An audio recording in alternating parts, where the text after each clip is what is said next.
Saya bilang minggu lalu bahwa keberhasilan akan terjadi jika Selat Hormuz dibuka kembali, tapi jalur laut itu masih tetap diblokir. Pada pasca ini, Presiden memberikan peringatan keras kepada Iran, menuntut agar selat itu segera dibuka kembali. Jika Zewa segera melancarkan operasi militer untuk membuka selat itu, kekuatan militer seperti apa yang secara realistis dibutuhkan? Izinkan saya mengatakan bahwa kami memiliki kemampuan untuk membuka selat itu jika kami memutuskan untuk melakukannya. Dan apa yang Anda lihat sekarang adalah apa yang saya sebut sebagai tanda-tanda awal dalam kampanye semacam itu.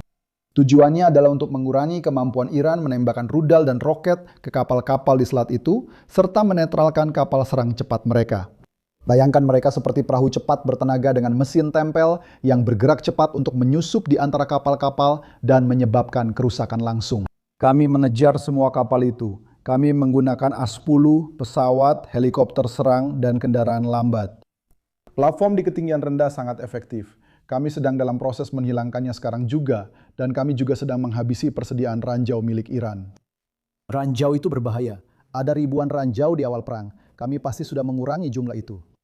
Tentu saja, hanya sedikit ranjau saja sudah cukup untuk memblokir transportasi dunia. Semua itu sudah berjalan sekarang, karena kita harus menurunkan jumlah ranjau itu ke tingkat yang rendah sebelum mengirim kapal perang ke selat. Saya tidak tahu bagaimana proses pengambilan keputusan Laksamana Cooper, tapi kita sedang berada di jalur yang tepat untuk mencapai semua tujuan yang telah direncanakan. Mereka membuka kembali selat melalui udara dan laut, atau membutuhkan pasukan.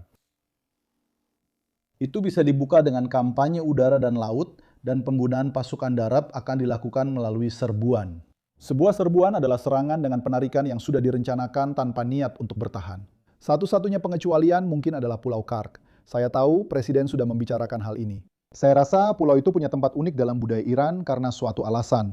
Jika Anda menguasainya, Anda sudah berada di tanah Iran. Kedua, itu adalah titik vital bagi pasokan minyak mereka. Dengan menguasai itu, Anda bisa memutus aliran tersebut. Sangat merugikan keuntungan dan ekonomi Iran, bahkan bisa mengembalikannya dalam sebuah negosiasi. Selain itu, Anda tidak merusak ekonomi secara permanen dengan menghancurkan infrastruktur. Karena itu, saya rasa Pulau Kark adalah target yang sangat menguntungkan. Tentu saja, kami sedang menganalisisnya sekarang. Saya tidak tahu apakah kami benar-benar akan pergi ke sana. Charlie Diagata, terima kasih. Kami bersama mantan Kepala Senkom, Jenderal Frank McKenzie. Jenderal, selamat Paskah. Untuk Anda juga, Ed. Butuh hampir 2 hari untuk menemukan perwira sistem yang hilang setelah jet yang ditumpanginya jatuh di daerah terpencil dan pegunungan di barat daya Iran. Perwira persenjataan bersembunyi di sebuah celah di pegunungan, kata seorang pejabat tinggi pemerintah. Apa penilaian Anda tentang operasi pencarian dan penyelamatan ini? Jadi menurut saya ada 2 pelajaran yang bisa diambil dari situ, Ed. Pertama, keunggulan kekuatan gabungan kita, kemampuan kita untuk bergerak cepat dalam mencari awak yang ditembak jatuh. Kami terus-menerus berlatih untuk hal ini. Setiap kali kami mengirim awak ke wilayah musuh, kami selalu memiliki rencana yang rinci dan matang untuk menyelamatkan mereka. Itu adalah bagian mendasar dari siapa kami. Sebagai prajurit Amerika, baik pria maupun wanita. Jadi, rencana itu dijalankan, menurut saya, dengan sangat efektif. Karena selalu ada seseorang di darat, mungkin terluka. Mereka harus mencapai tempat di mana mereka bisa bersembunyi sampai kami datang menjemput mereka. Semua itu tampaknya berjalan dengan sangat baik. Dan, tahu kan, kami memang kehilangan beberapa pesawat dalam misi itu. Tapi saya akan bilang, butuh 1 tahun untuk membangun sebuah pesawat. Butuh 200 tahun untuk membangun tradisi militer di mana tidak ada yang ditinggalkan. Kamu akan rela menukar pesawat itu kapanpun dalam situasi seperti ini. Pelajaran lainnya, saya rasa itu pelajaran yang cukup berat untuk Iran. Pertama, mereka tidak mampu menemukan awak yang hilang. Kedua, mereka telah menyerukan secara luas pada rakyatnya agar menyerahkannya. Mereka juga menawarkan hadiah dan meminta segala macam petunjuk. Sepertinya itu tidak berhasil. Dan itu mungkin, menurut saya, bisa menjadi tanda ketidakpuasan. Tapi Anda pasti tidak akan senang dengan hal ini jika Anda adalah seorang pemimpin senior di Teheran pagi ini. Ya, Anda tahu, Garda Revolusioner Iran sekarang mengklaim bertanggung jawab atas serangan terhadap pabrik petrokimia di Uni Emirat Arab, Kuwait, dan Bahrain. Mereka memperingatkan bahwa serangan mereka terhadap kepentingan ekonomi Amerika Serikat akan meningkat jika serangan terhadap target sipil di Iran terulang kembali. Iran dan sekutunya masih memiliki kemampuan untuk menyebabkan kerusakan serius saat ini. Mereka memang memiliki kemampuan untuk menyebabkan kerugian yang signifikan. Namun, mereka tidak memiliki kemampuan untuk menimbulkan dampak dalam skala besar. Dan maksud saya adalah menembakkan puluhan demi puluhan roket, rudal, atau drone.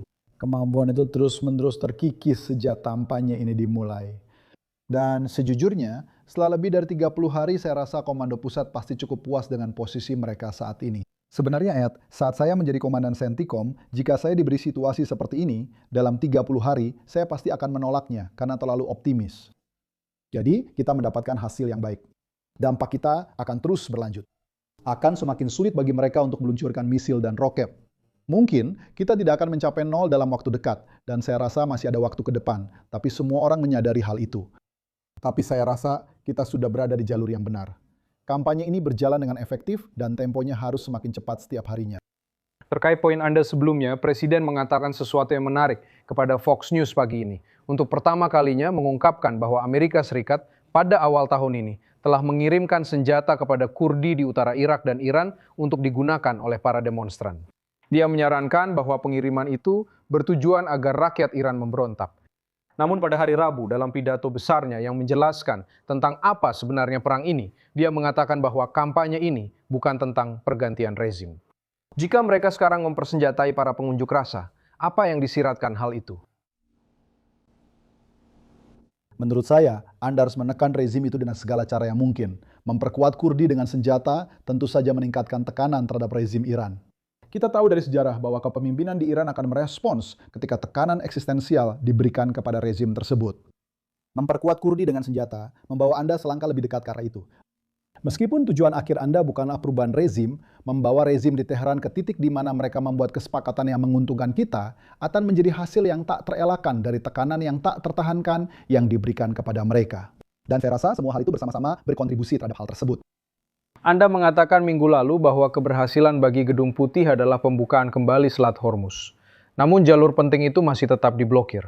Presiden pada pagi hari pasca ini menggunakan bahasa yang keras untuk mengancam Iran agar membuka kembali selat tersebut. Jika Amerika Serikat melancarkan operasi militer dalam beberapa hari ke depan untuk membuka selat tersebut, apa yang dibutuhkan secara militer? Baiklah, biar saya. Pertama, kita memiliki kemampuan untuk membuka selat itu jika kita mau. Apa yang Anda lihat sekarang adalah tanda-tanda awal dan langkah-langkah awal dari kampanye seperti itu. Kita harus mengurangi kemampuan Iran untuk meluncurkan roket dan rudal di selat terhadap kapal perang dan menyingkirkan kapal serang cepat mereka. Bayangkan saja seperti speedboat balap, kapal besar dan bertenaga yang bergerak maju dan menyusup di antara kapal-kapal untuk menyebabkan kerusakan langsung. Yang kami lakukan adalah memburu semuanya.